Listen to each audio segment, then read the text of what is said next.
E a mesma chama que avivou há 200 anos atrás, mande ela sobre nós, faça arder uma vez mais.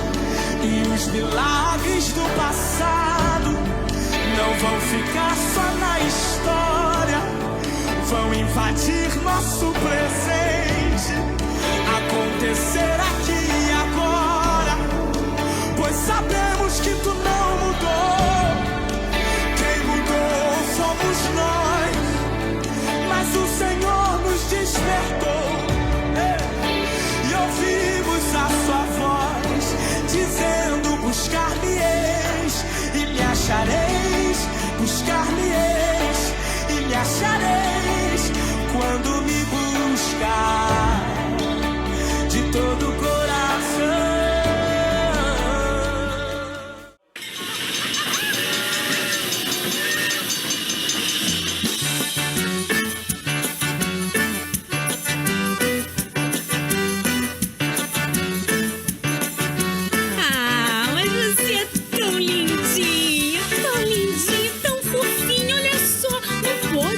Com essa carinha emburrada, não dá um sorriso pra mim, vai! Lá, lá, lá, lá, lá. Carinha emburrada não é coisa de cristão. Não, não, não, não, não, não. Ficar de bem com a vida, com Jesus no coração, é tão bom, é tão bom. Moisés era tão manso, Davi era de paz, Daniel era feliz demais. Sou pra cara feia, sou pro mau humor, eu tenho a alegria do Senhor. É? Vamos lá! Faz uma casquinha quem está do seu lado, faz uma casquinha quem está do seu lado, mostra canjiquinha, dá um abraço apertado, muito forte. Faz uma casquinha quem está do seu lado, faz uma casquinha quem está do seu lado, mostra canjiquinha, dá um abraço apertado. Assim mesmo, é? Abra um sorriso, eu te faço uma casquinha. Abra um sorriso, eu te faço uma casquinha, mesmo que ele seja assim, janelinha. Vamos lá, vai. Abra um sorriso, eu te faço uma casquinha. Abra um sorriso, eu te faço uma casquinha, mesmo que ele seja assim, janelinha. Vamos lá, cuti-cuti, você é tão linda. Não pode ficar com essa cara emburrada, minha filha. Abre seu sorriso aí, vai. Carinha emburrada não é coisa de cristão. Não, não, não, não, não, não. Ficar de bem com a vida, com Jesus no coração, é tão bom, é tão bom. Moisés era tão manso, Davi era de paz, Daniel era feliz demais. Sou pra cara feia, sou pro mau humor, eu tenho a alegria do Senhor. E você? Vamos lá, dá um sorriso. Faz uma casquinha quem está do seu lado, faz uma casquinha quem está do seu lado, mostra a canjiquinha, dá um abraço apertado. Faz uma casquinha quem está do seu lado, faz uma casquinha quem está do seu lado, mostra a canjiquinha, dá um abraço apertado. Assim mesmo, bem forte. Abra um sorriso, eu te faço uma casquinha. Abra um sorriso, eu te faço uma casquinha, mesmo que ele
Amém, Jesus. Cumprimenta a amada igreja com a paz do Senhor. Amém.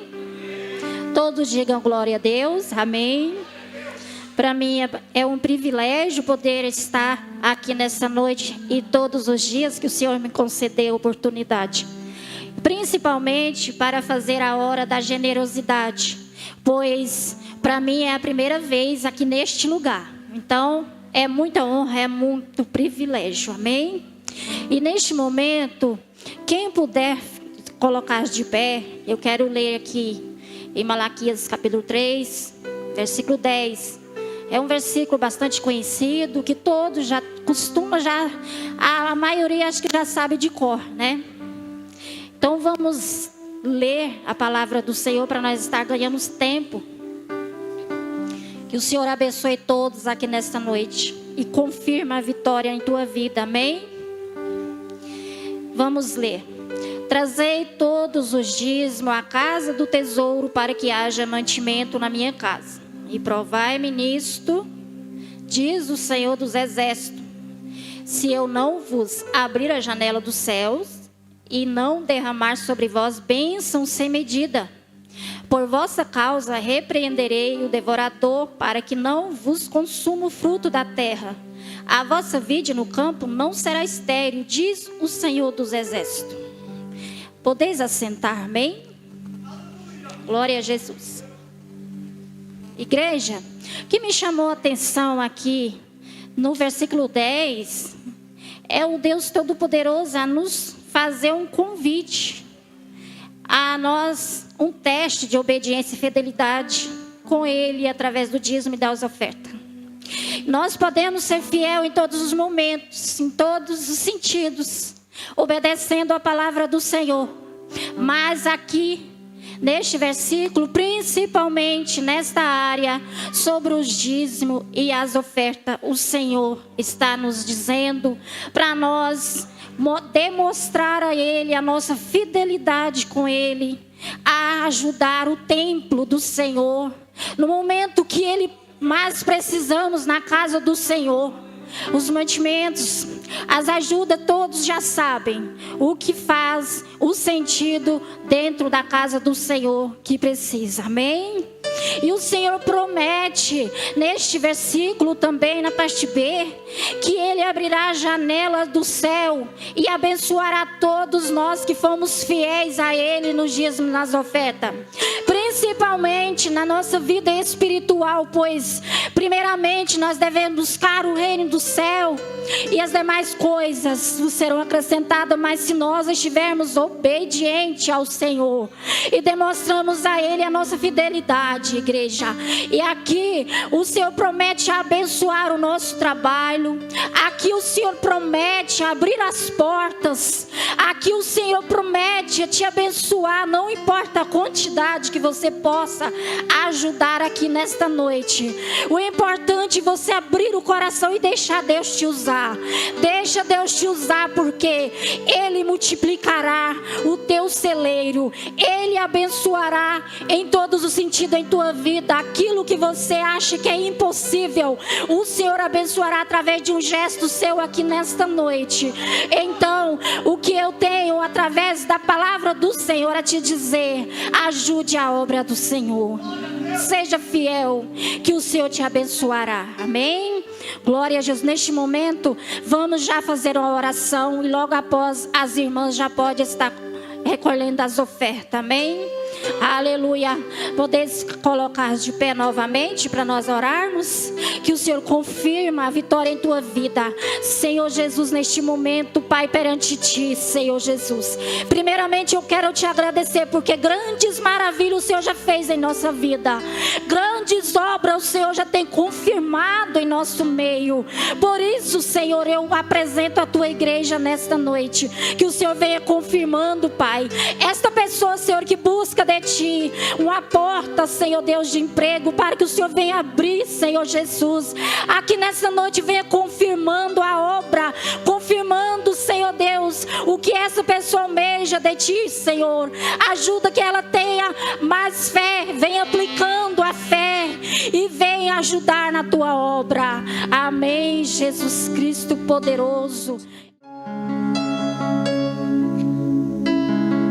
Quem crê que a presença dele é real? Quem já sentiu a presença dele nessa noite? É um privilégio sentir a presença daquele que está sentado no trono. É um privilégio. Se você sentir a presença, então adore, entregue o seu melhor. Deus não procura perfeição, Ele procura verdadeiro louvor. Deus não procura performance, Ele procura um coração verdadeiro, verdadeiro adorador. Se você sabe adorar com as mãos levantadas, com as mãos abaixadas, adore do seu jeito, e essa adoração vai subir, porque o leão já se faz presente. Aleluia!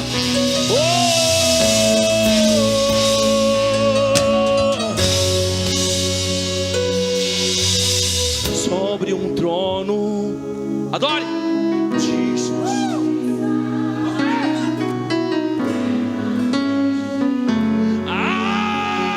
Haverá um rei.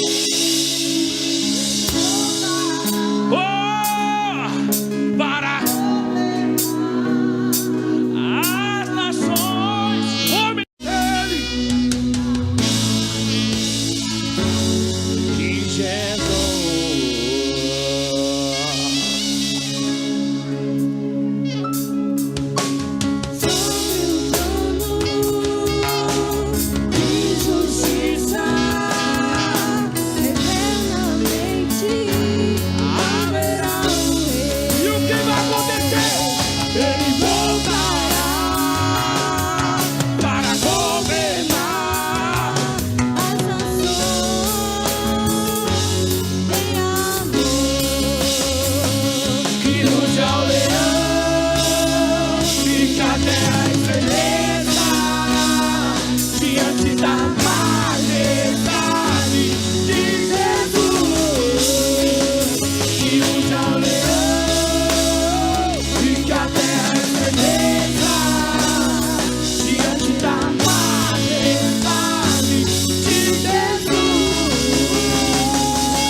Ele ama a justiça e odeia a iniquidade. O descendente de Davi, o homem mais notável. Ele ama a justiça, odeia a iniquidade. O descendente de Davi, o homem mais notável.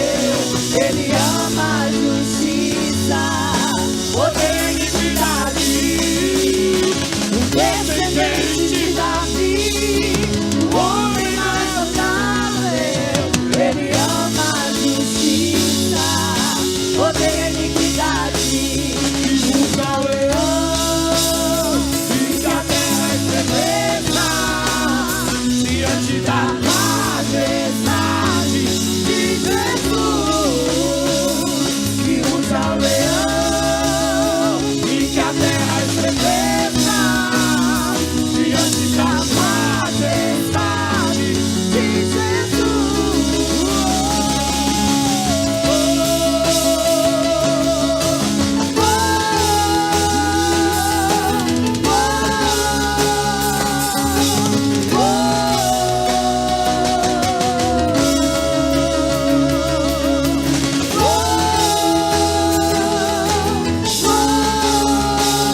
Aleluia, Jesus.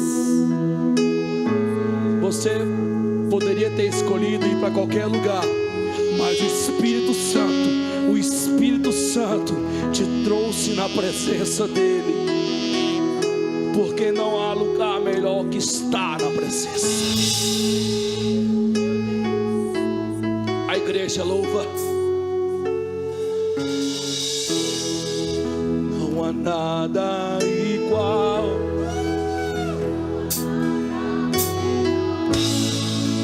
Ao que se a esperança. Oh Deus, é sua presença, Pai. Tua presença. Só quem provou a presença canta isso. Eu provei. Eita. Mais doce amor que liberta o meu ser.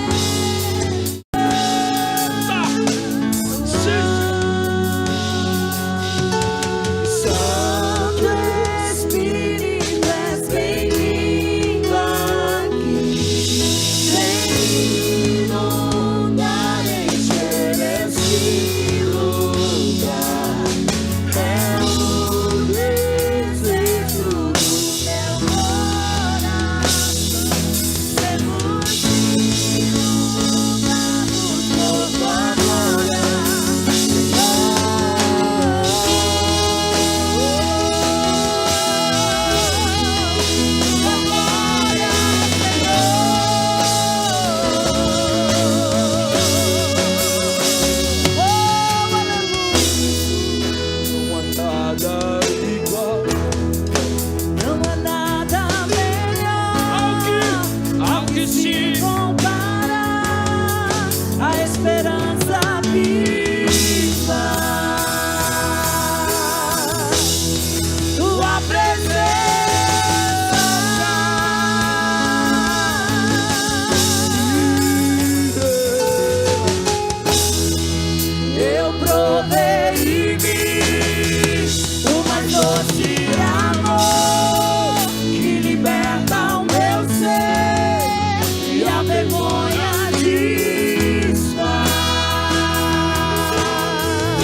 Senhor Jesus nessa noite.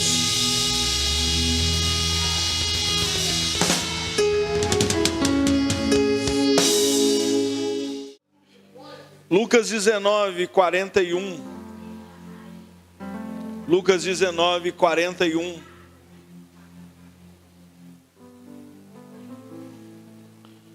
Lucas 19, 41. Quantos encontraram, diga amém.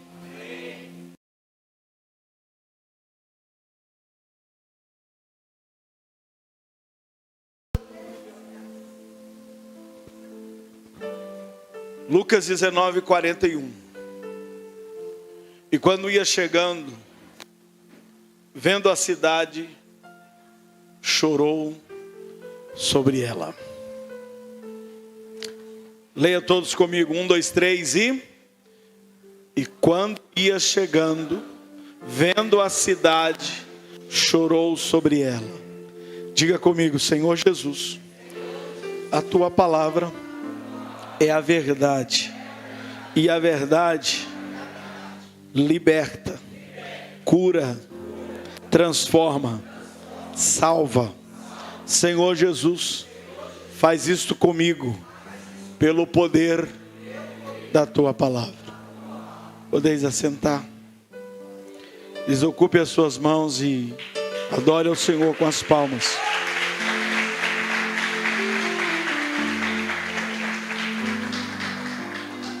Meus irmãos, nós estamos numa caminhada de conhecimento bíblico, olhando os principais temas da Bíblia. Os principais temas da Bíblia.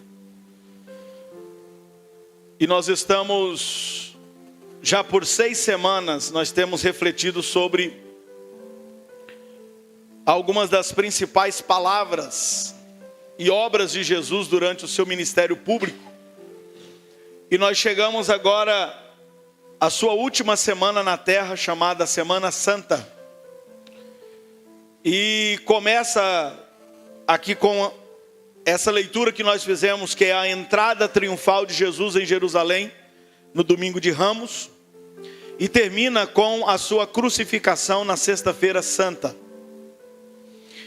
E é digno de nota aqui que a gente vai observar que os evangelistas, eles dedicam aqui uma quantidade desproporcional de espaço à última semana de Jesus. No caso, nós vamos ver que Marcos vai dedicar 1/4 do seu evangelho só na última semana. Mateus melhor dizendo, Lucas vai dedicar 1/4 na última semana do seu evangelho. Mateus e Marcos vai dedicar 1/3. E o evangelho de João, o evangelista, vai dedicar aí quase a metade do livro só na última semana. Só na última semana de Jesus. Então isso mostra o quanto que os autores dos evangelhos, eles consideravam a importância desses eventos em torno da morte de Jesus. Então, como nós lemos aqui em Lucas 19, 41, que diz que quando ele se aproximou e viu a cidade, Jesus chorou sobre ela.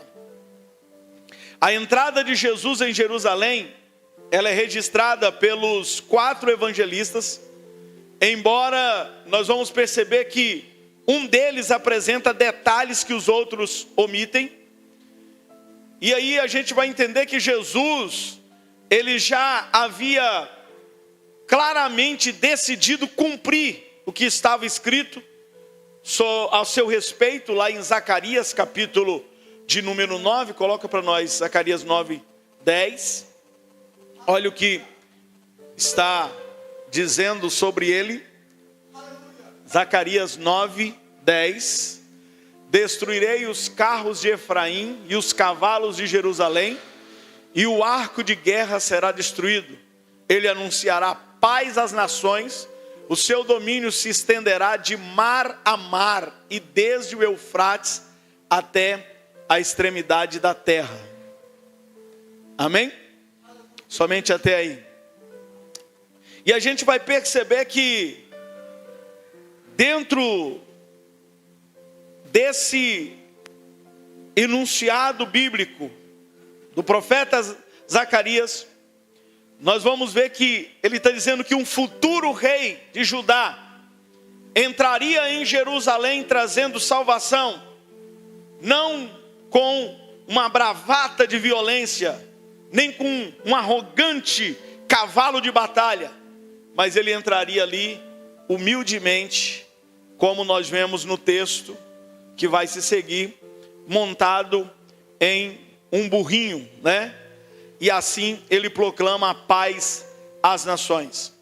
E a gente vai perceber que esse acontecimento, ele tem indício de ter sido pré-arranjado e até mesmo orquestrado, porque provavelmente em uma visita anterior, Jesus havia combinado com seus amigos em Betânia para tomar emprestado um burrinho, né, que seria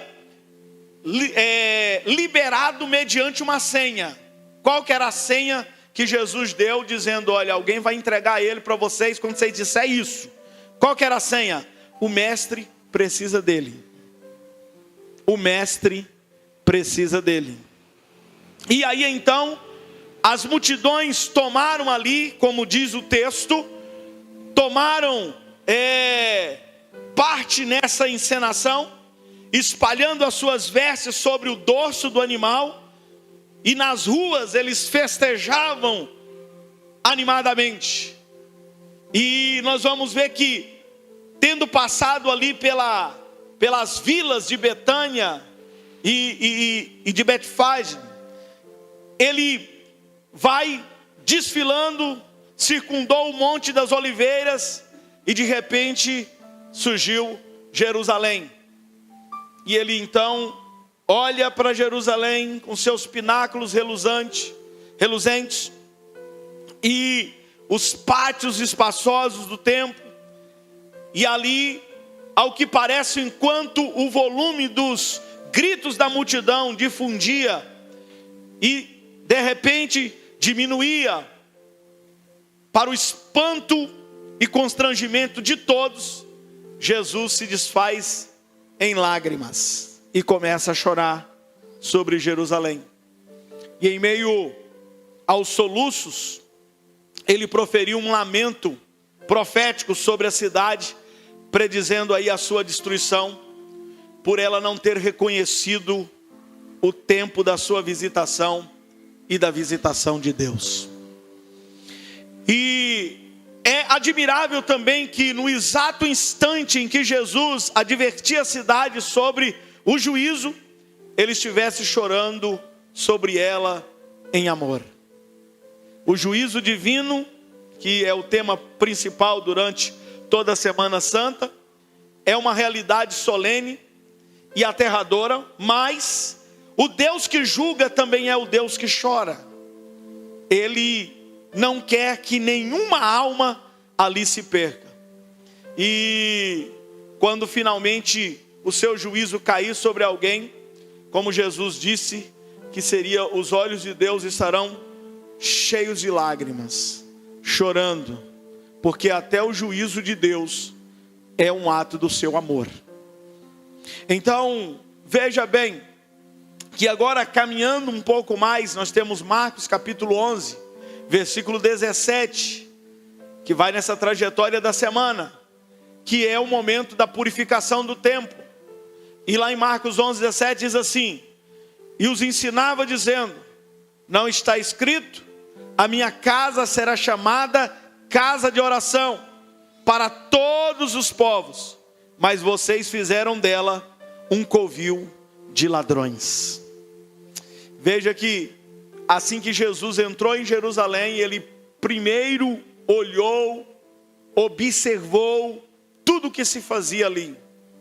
Depois ele saiu, já por estar tarde, junto com seus discípulos, e ele depois voltou, e diz a Bíblia que ele fez um chicote, E esse chicote, a gente vai perceber que ele, pelo que se parece no texto, ele não está usando esse chicote para as pessoas, mas para os animais. Ele está usando para os animais. Ele derruba as mesas para que aquelas pessoas se dispersassem dali e não fizesse, como ele diz, a casa do meu pai em lugar de covis de ladrões. Andando mais um pouco, nós temos em Mateus capítulo 21, verso 37, sobre a parábola dos lavradores maus. Veja que ele vai dizer o seguinte: por último, enviou-lhes o seu filho, dizendo: a meu filho respeitarão, mas eles o mataram.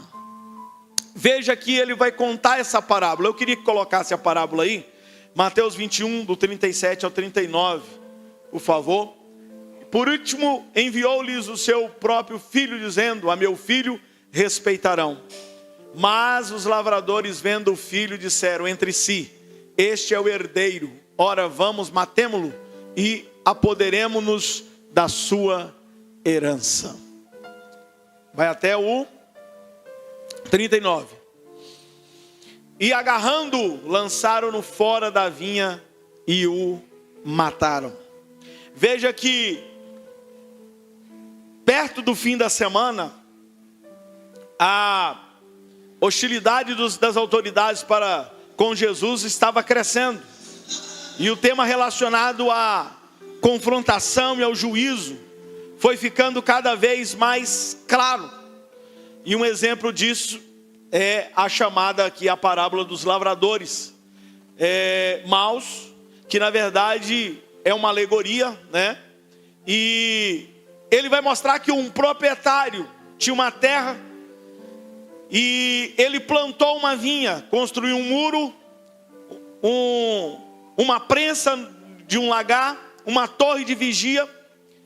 E a gente vai perceber que aqui Jesus está dizendo que o próprio Deus é o dono dessa vinha, né?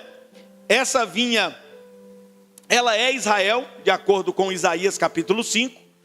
E ele fez tudo o que estava ao seu alcance para tornar esse povo frutífero em boas obras. Aí ele vai mostrar que os lavradores que o proprietário arrendou a sua vinha são os líderes religiosos de Israel. E no devido tempo, quando as uvas estavam maduras, o proprietário enviou os seus servos. O primeiro grupo de servos representa os profetas, certo? E depois ele manda um outro grupo de servos, os seus apóstolos, os discípulos. Eles não ouvem.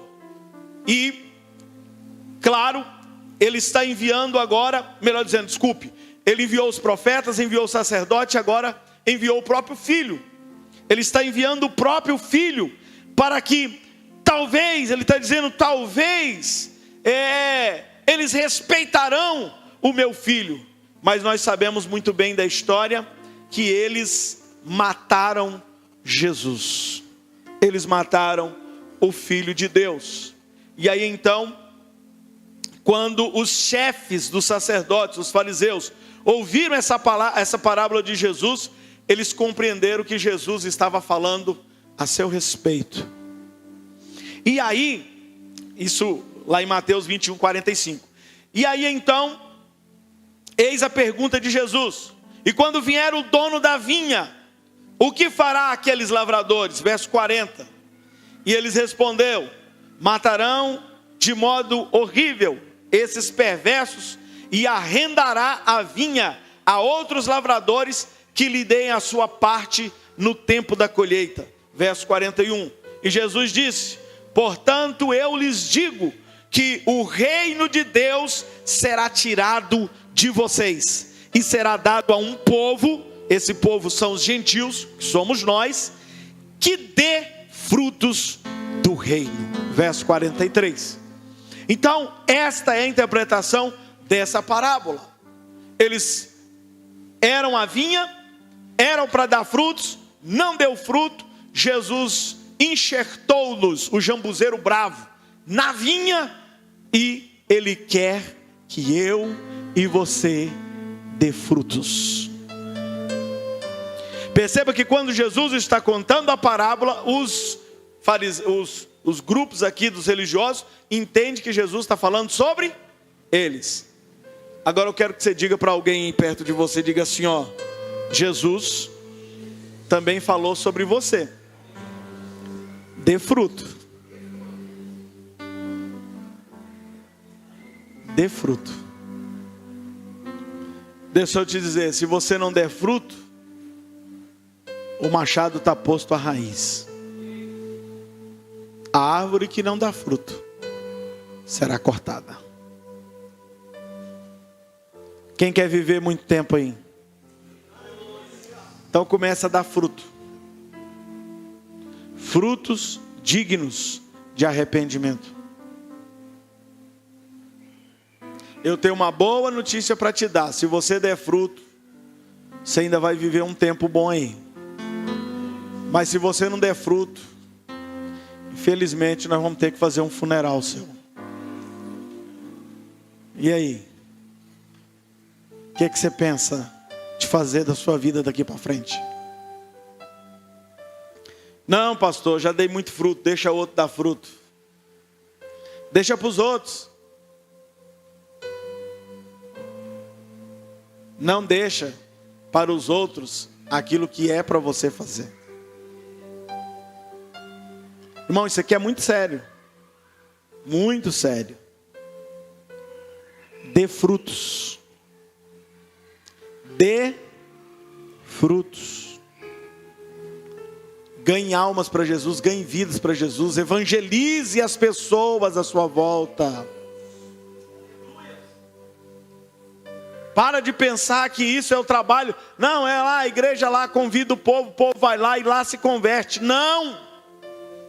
Aonde você estiver, Jesus disse, pregue a tempo. Esse é o momento, tempo. E fora de tempo, fora daqui, pregue também. E aí a gente caminha mais um pouco. Agora Mateus capítulo 22, verso 29. Quando Jesus vai falar sobre o erro dos saduceus. Jesus respondeu: vocês estão enganados porque não conhecem as Escrituras e nem o poder de Deus. Vocês estão enganados porque não conhecem as Escrituras e nem o poder de Deus. Sabe por que muita gente hoje está sendo enganado, irmão? Primeira coisa está aí, não conhece as Escrituras. E se você não conhecer as Escrituras, você não vai conhecer o poder de Deus.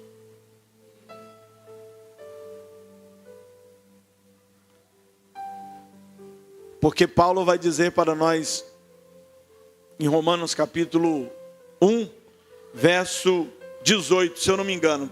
Vamos lá, ver se não está falhando minha mente, ver se a mente está boa. Romanos 1, 18. Não, volta, acho que é o 17.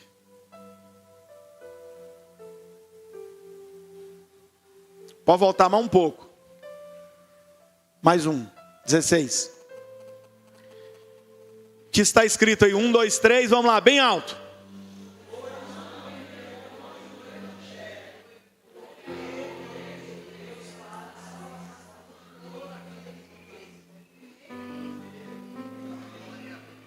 O que o evangelho é?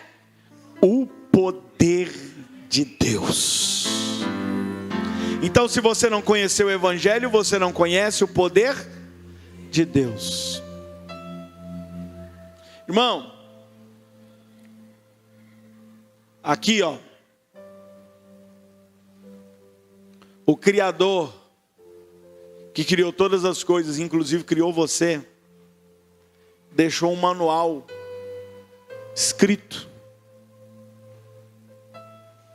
para que você não viva uma vida de ansiedade, de depressão, para que você não viva uma vida de miséria, para que você não viva um casamento miserável. Ele deixou, está tudo aqui, ó.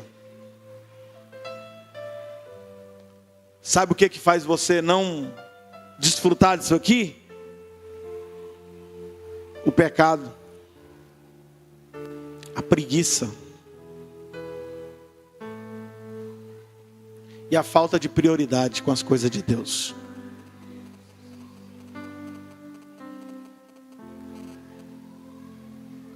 Pensa um pouquinho aí. Quanto tempo você consegue assistir uma série? Pastor, eu já peguei série até zerar. 24 horas assistindo.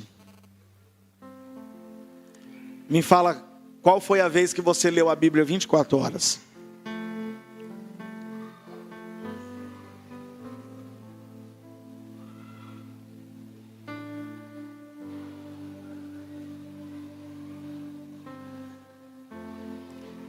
Vamos fazer um compromisso hoje? Se você ficar nas redes sociais ou assistir qualquer coisa que for, você vai fazer o dobro lendo a Bíblia. Se o filme foi de 2 horas, você vai ficar 4 horas lendo a Bíblia.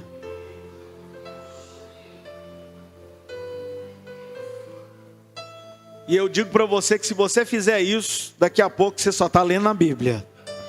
Você não quer mais assistir nada. Porque isso aqui é o quê? O poder de Deus para a transformação de todo aquele que crê.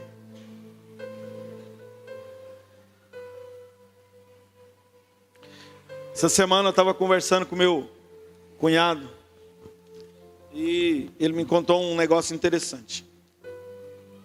Uma certa pessoa que ele disse que era ateu mesmo, daqueles que falava um monte de besteira mesmo. Além de ser ateu, ainda falava um monte de leiras, né? E aí então, meu cunhado pensou assim, poxa, se eu falar para ele ir para a igreja, já fala um monte de besteira, ele vai falar um monte de coisa para mim. Eu vou fazer um desafio para ele. Falou para ele assim, compra uma Bíblia e lê a Bíblia e depois você me fala, o que você acha? Beleza. Ele saiu da cidade onde morava, veio embora para cá, foi para outro lugar. E esses tempos agora, o rapaz liga para ele. Fulano de tal, eu gostaria que você viesse aqui no meu casamento. Seu casamento? Vou casar na igreja. Eu sou obreiro, eu sou pregador do evangelho. É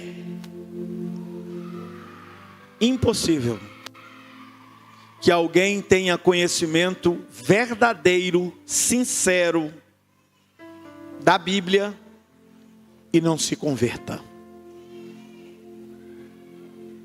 Sabe por que você não se converteu até hoje? Direitinho? Porque você não examina as Escrituras. Jesus disse, examinai. Examinar não é só ler igual um jornal, não. É pensar sobre o texto. É olhar o texto, pensar sobre a história que está falando, pensar sobre o que está falando, orar. Não entendeu, ora, peça o Espírito Santo, que é o autor dela, para te ajudar a entender, compreender. Peça um pastor para te ajudar, peça alguém. Examine a Escritura. Jesus disse, porque cuidai-vos ter nela a vida eterna, porque são elas que de mim testificam. Quem está entendendo? Ah, pastor, mas o fulano de tal falou isso, o teólogo fulano de tal falou isso, não sei quem na internet falou isso. Para de beber água suja. Vai direto na fonte. Você quer descobrir a verdade e realidade sobre Jesus Cristo, sobre a palavra de Deus, sobre a salvação, sobre o céu? Leia a Bíblia, leia a Bíblia, leia a Bíblia. Quer saber se o pregador está pregando a verdade? Leia a Bíblia. Pega os textos que eu estou falando para você aqui, anote eles e depois na sua casa examine e vê se tudo que eu falei tem alguma coisa a ver com o que está escrito. Quem está entendendo o que eu estou falando? Leia. Diga para o seu irmão, leia a Bíblia, irmão.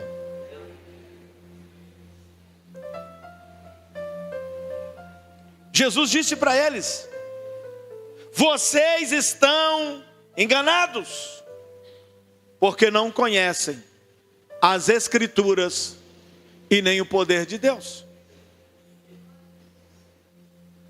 Tem gente que lê livro de tudo quanto é coisa, é doutor em demonologia, doutor em não sei o que, sabe os nomes dos demônios tudinho, nome, apelido, endereço,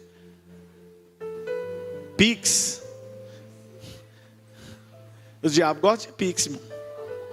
Qualquer trabalho é no Pix agora. Entendeu? Mas não conhece Jesus.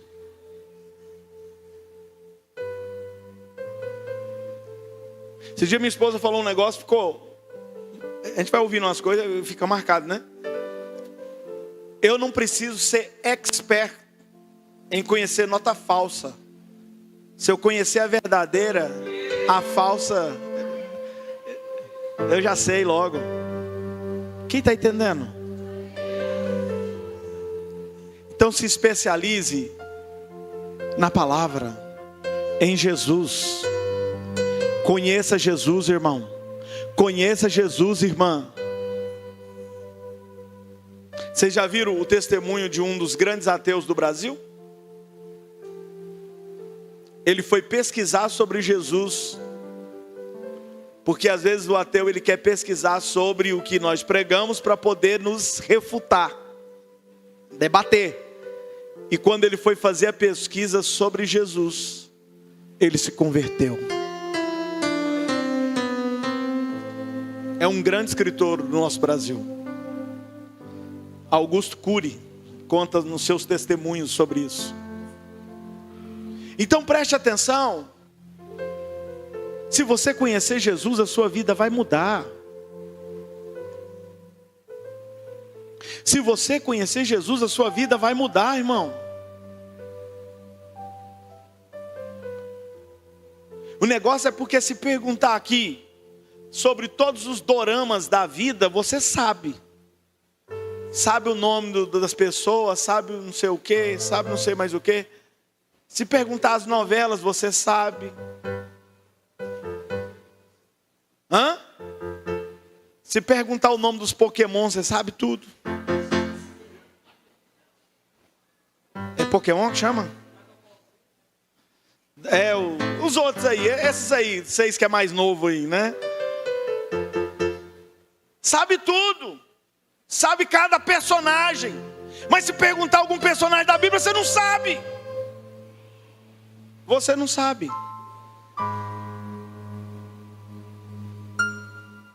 Isso é uma vergonha para você que diz que é crente, que é cristão e não conhece nem os ensinamentos, a doutrina de Jesus. Então, vamos mudar? Vamos mudar? Vamos fazer um compromisso de ler mais a Bíblia? Leia a Bíblia para que você seja sábio. Leia a Bíblia para que você seja salvo. Leia a Bíblia. Leia. Sabe como é que as pessoas de antigamente evangelizavam? Dando um Novo Testamento para as pessoas que não conheciam a Bíblia. E quantas pessoas que se converteu só de pegar aquele Novo Testamento e ler. Não precisa nem, pastor, eu não sei pregar não. Faz o seguinte, pega lá um dinheiro seu, compra um bocado de Bíblia e sai evangelizando, entregando Bíblia. Lê essa Bíblia aqui. Lê esse livro aqui.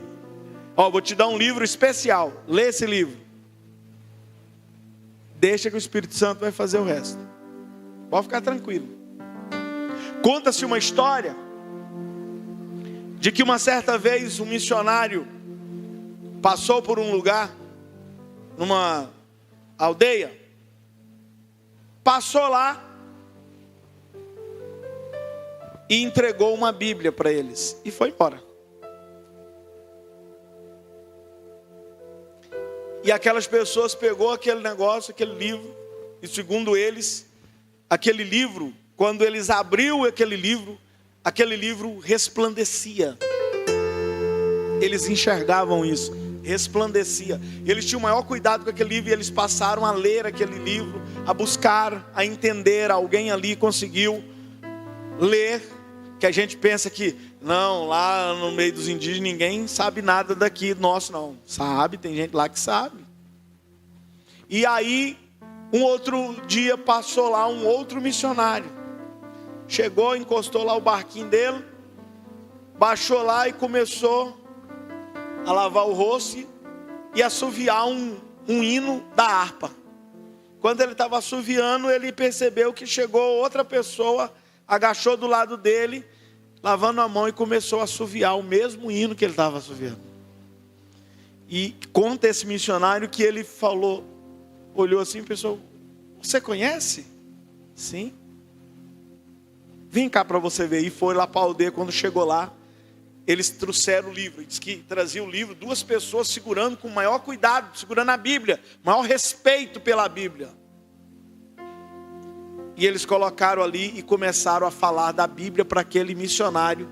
E aquele missionário disse que aprendeu coisas ali que ele não tinha aprendido nem no seminário.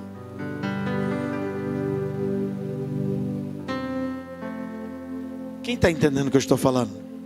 Eu estou dizendo só pela leitura da Bíblia. Martim Lutero leu um versículo. Leu um versículo. Quando estava se cobrando as indulgências, ele leu esse versículo. Põe aqui Romanos 1, agora é o 17. Romanos 1, 17. Olha o que ele leu. Visto que a justiça de Deus se revela no evangelho de fé em fé, como está escrito, o justo viverá por fé. E ele ficou indignado porque estavam cobrando indulgência, cobrando para as pessoas ir para o céu, vendendo até uns pedacinhos lá, uns lotes lá, loteando o céu. E ele ficou doido com esse negócio, quando ele leu esse versículo dizendo que não tem que pagar nada não, é pela fé.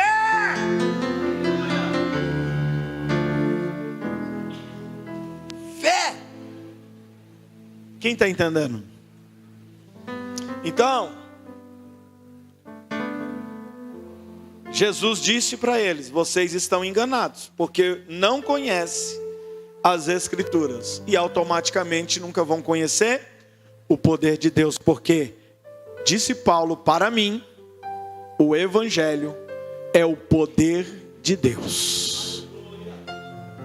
É o poder de Deus. Então, a gente vai ver que quando, nesse ponto aqui, os fariseus e os saduceus, eles estavam aí num contraste, né? E num debate, num desacordo. Por exemplo, aqui a gente vai ver que, segundo a história, os fariseus haviam construído uma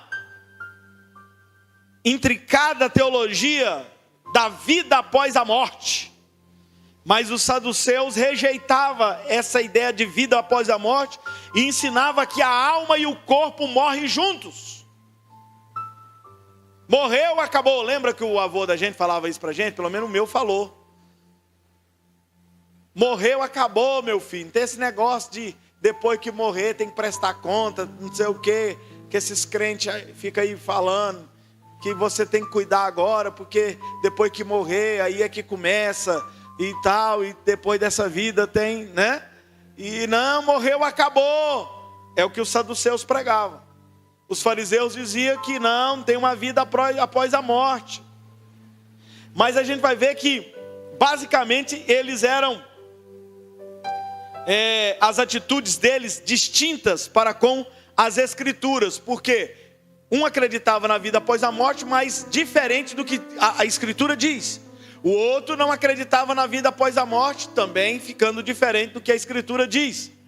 E aí a gente vai perceber que os fariseus acrescentavam à Escritura as suas tradições, e os saduceus subtraíam das Escrituras os seus elementos sobrenaturais.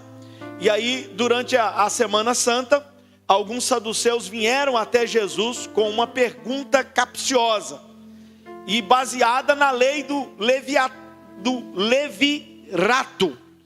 E eles disseram o seguinte, que pela lei do levirato, se um homem vier a morrer, o irmão dele solteiro tem que assumir a mulher dele. Se ele não deu filho para ela, ele tem que assumir a mulher do irmão. Aí os saduceus vieram com a pergunta para Jesus assim: Jesus tinha 7 irmãos. Aí um casou e veio a morrer e não deixou filho. Aí o segundo irmão casou com a mesma mulher, assumiu a mulher do irmão e também morreu. Aí veio o segundo, veio o terceiro, veio o quarto, veio o quinto, veio o sexto, veio o sétimo. A viúva negra, a mulher, né? Mata todo mundo. Misericórdia. Morreu os 7, irmão. Os 7 morreu. Os 7. Aí a pergunta do saduceu: e aí, Jesus? Se essa ideia da vida após a morte, quem é o marido dela? Porque na vida após a morte, ele iria, ou ela iria para onde eles também foram, na ideia deles. E aí, quem vai ser o esposo dela? Qual dos 7? E aí então, a gente vai ver que Jesus começa agora a falar com eles, porque eles diz: quem desses,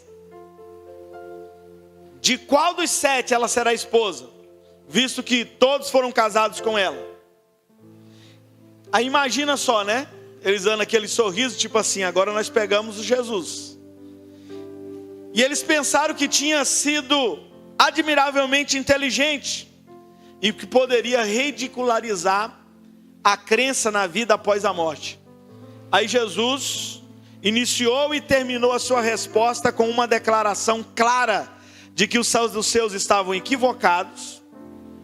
Aliás, Marcos 12, 27 vai dizer que eles estavam muito enganados. Além disso, o erro deles era devido à sua ignorância. Eles não conheciam nem as Escrituras e nem o poder de Deus. Por isso que estava pensando daquele jeito. E aí Jesus vai mostrar que, como exemplo de ignorância dos saduceus em relação às Escrituras, Jesus contou o episódio da sarça ardente.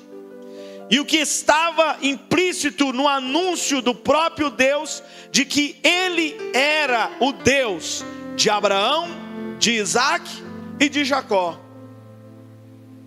Sendo que Abraão, Isaac e Jacó já tinham morrido.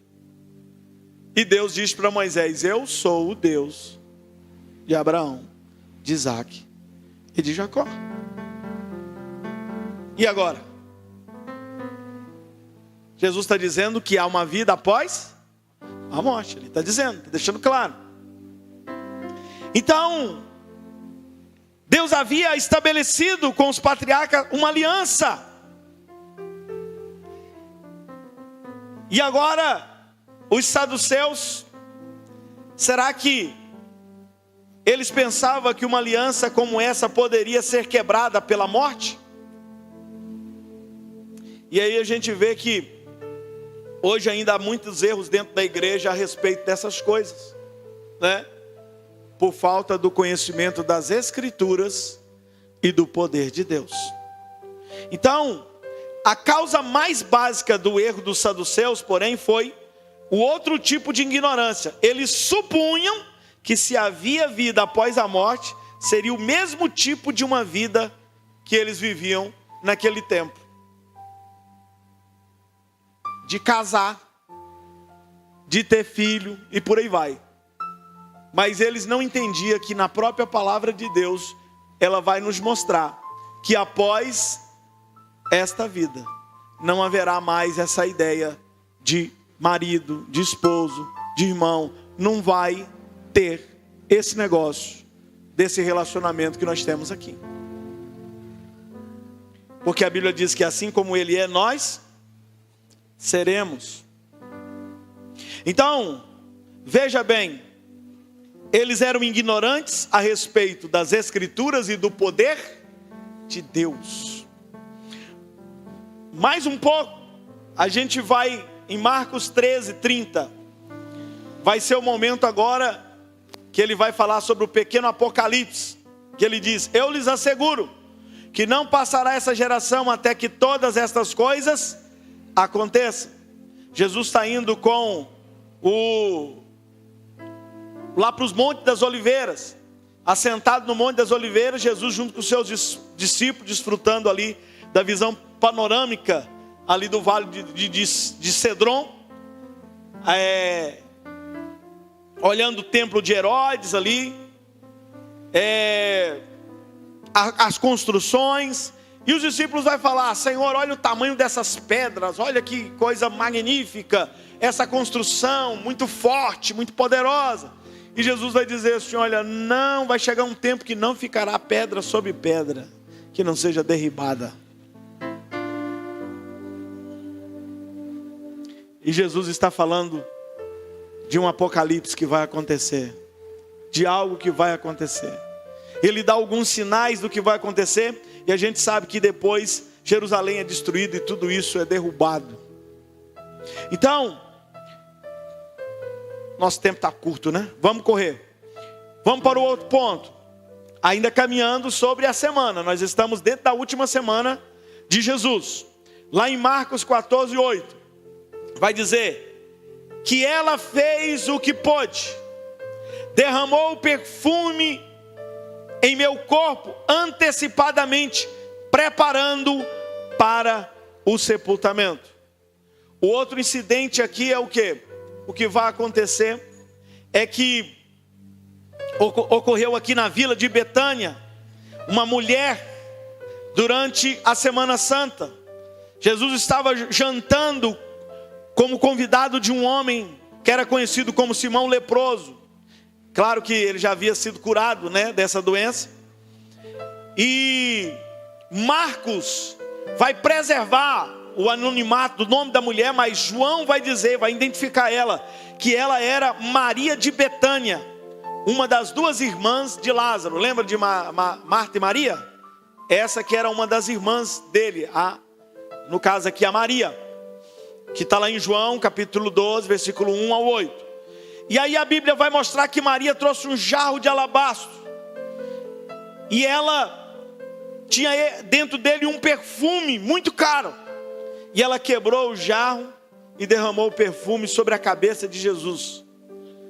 E essa era a maneira que ela estava fazendo, que Jesus vai dizer que ela reconheceu o Messias e estava preparando ele para o sepultamento.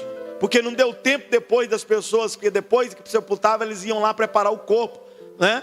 Mas quando eles voltaram lá, Jesus já não estava mais, já tinha ressuscitado, e Maria já tinha antecipado, já tinha ungido Jesus, já preparado. E aí veja que aqui dentro dessa questão, a gente vai ver os espectadores olhando para o que aquela mulher estava fazendo, e um deles vai dizer: ela está desperdiçando. Ela está desperdiçando, porque esse perfume equivale ao salário mínimo de um ano de trabalho, porque 300 denários, um denário é a paga de um dia, 300 dias, dá mais do que os dias que nós trabalhamos no Brasil, porque tem muito feriado, né? 300 dias de serviço valia o perfume. Já pensou? Se você for calcular aí mais ou menos no salário de algum dos irmãos aqui da igreja, eu não vou falar quem é, para vocês não ficarem sabendo quem ganha muito dinheiro aqui nessa igreja. Mas dependendo, irmão, ia dar muito dinheiro. Muito dinheiro. Quem está entendendo, diga amém. E eu profetizo que se você não estiver ganhando muito dinheiro, em nome de Jesus, receba aí. Vai ganhar muito dinheiro, em nome de Jesus. Em partes falamos, em parte profetizamos. Amém? Quem recebe? Em nome de Jesus. Então,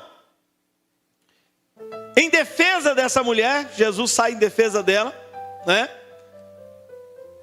E com as palavras que ele vai falar aqui, nós podemos aprender aqui algumas 5 verdades que ele vai dizer. Primeiro, ela havia feito a ele não algo destrutivo, mas uma boa ação. Como Marcos 14:6, expressando-lhe mais sincera devoção.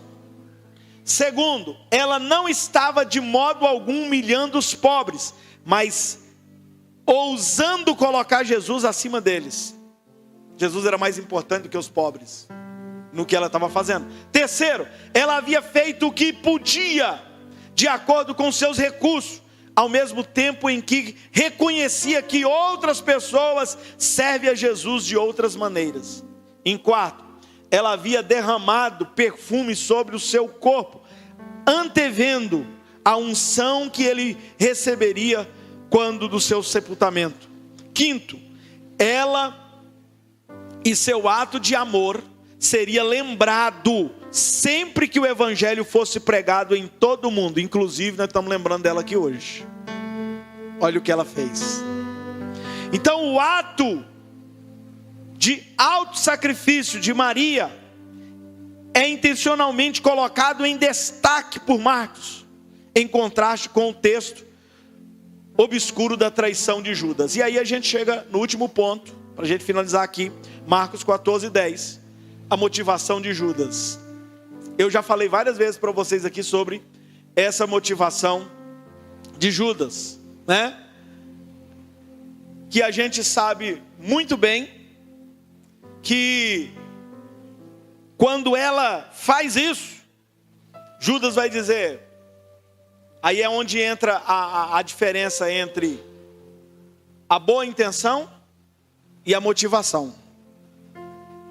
E a gente já conhece uma frase que diz assim, ó, de boa intenção o inferno está cheio. Porque uma coisa que tem que prevalecer é a motivação. A intenção é boa e a motivação é boa também? Quer dizer, por qual motivo você está fazendo isso? Vamos pensar aqui, por qual motivo você está elogiando essa pessoa? Por inveja?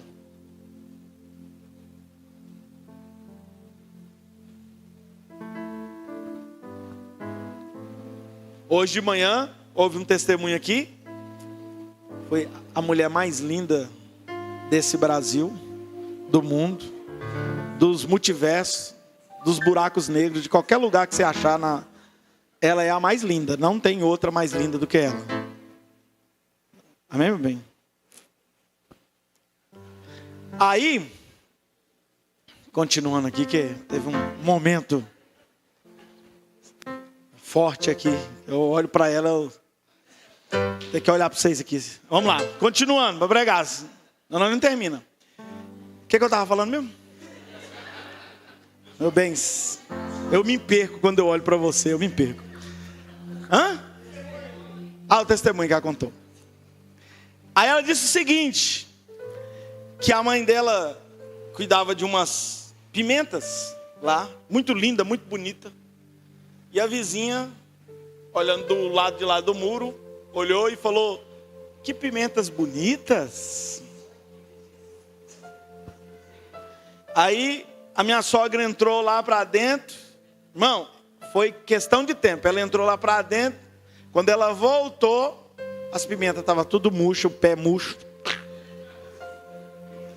Morreu de tal forma que ela tentou ressuscitar ela, colocou uns negócios, jogou água, colocou adubo, mas não reviveu mais as pimentas. E na Bíblia está escrito que a inveja seca os ossos. E tem outra parte também em Provérbios capítulo 27, se eu não me engano, verso 4. Eu acho que é mais ou menos isso mesmo, se eu não... Porque às vezes a cabeça falha, né? É muita coisa guardando. Diz que cruel é o furor, impetuosa a ira, mas quem parará perante a inveja? A inveja é pior do que trabalho mal da concorrência. Então, deixa eu te falar. Cuidado. Olha para mim aqui, deixa eu falar um negócio sério para vocês. Mas sério. Cuidado com as postagens que você faz. De momentos lindos, bonitos. De você com a sua família. Porque tem muita gente. Deixa eu te explicar um negócio. A inveja não é que a pessoa quer o que você tem. Não é isso, não. O povo fica pensando assim, não, inveja é porque ela quer o que eu tenho. Não é, ninguém quer o que você tem. Não quer. A inveja é a arma dos incompetentes. Então a ideia dele é assim, ó, se eu não conseguir, então que ela perca também o que ela tem, porque eu não tenho o que ela tem, e que fique no mesmo nível que eu.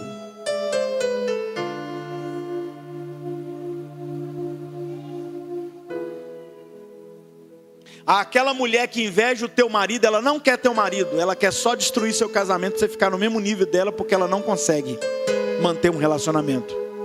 Vice-versa. Quem está entendendo?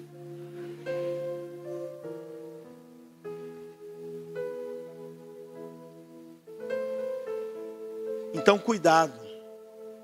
Cuidado.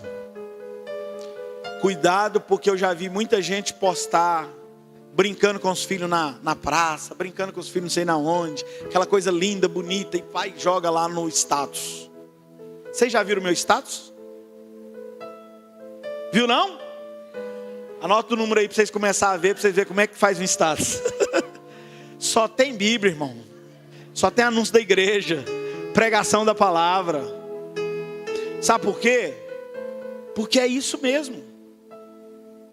A pessoa que não tem a capacidade que você tem, não tem a condição que você tem, porque ela não quer trabalhar, não tem o que você tem, ela vai querer que você perca o que você tem. Ela não quer o que você tem, ela quer que você perca e fique no mesmo nível que ela.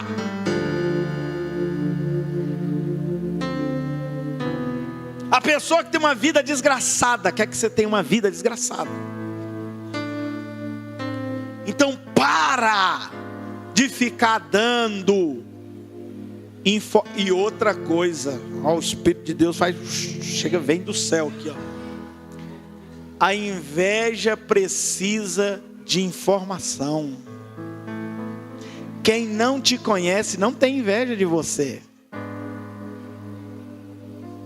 A inveja precisa de informação. Deixa eu te falar outra coisa. Cuidado com as pessoas que você leva na sua casa. A sua casa é um santuário divino da sua família. Só pode entrar lá quem tem o mesmo pensamento que você.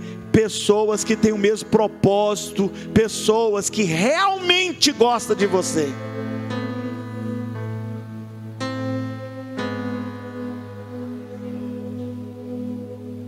Pode prestar atenção.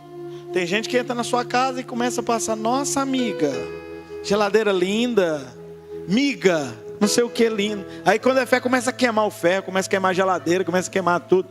É ou não é?